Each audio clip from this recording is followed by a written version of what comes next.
नमस्कार, कैसे हैं आप लोग? उम्मीद है अच्छे होंगे। होलिका दहन की तैयारियों में सभी व्यस्त हैं और शुभ मुहूर्त का इंतज़ार कर रहे हैं।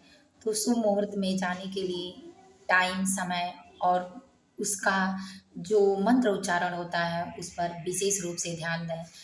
इन सब चीज़ों से कहीं ऐसा ना हो कि आप कुछ गलत कर बैठें और आपकी सुख समृद्धि में कमी आने लगे।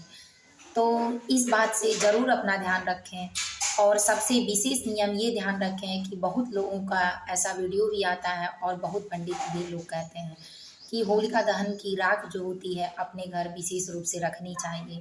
तो कृपया करके पहले था तो पूरा मंत्र उच्चारण के साथ और विधि विधान के साथ होलिका दहन किया जाता था और अब के युग में ये मुश्किल हो गया है क्योंकि लोग सिर्फ कोटा पूरा करते हैं।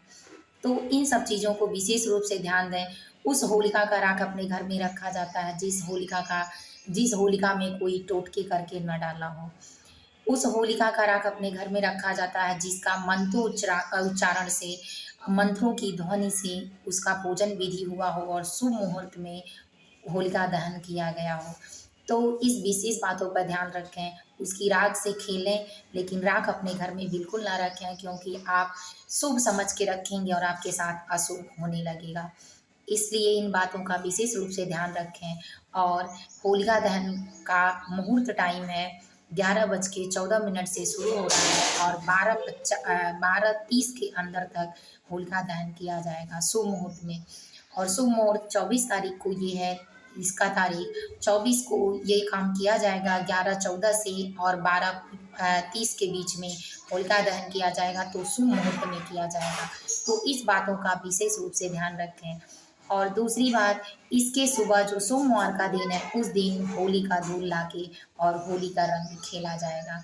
इस बातों में एक विशेष बात और, जिस कपड़े पे आप होली खेलते हैं उसको कहीं फेंके नहीं और किसी को दें नहीं। इससे आपका ऑरा क्षीण हो जाएगा, आपका आभा मंडल क्षीण हो जाएगा और आपके शरीर से जो सकारात्मक शक्तियाँ हैं वो भी दूर हो जाएँगी। तो आप परेशान पड़ेंगे और लूज़ होंगे, बीमार पड़ जाएँगे। तो इन सारी बातों का विशेष रूप से ध्यान रखें अपने घर में, अपने परिवार को। और मेरी तरफ से ढेर सारी शुभकामनाएँ और बहुत-बहुत आशीर्वाद कि आप लोग खुश रहें। अपने घर में होली खुशियों से मनाएं, खुशियों भरा रंग का त्योहार।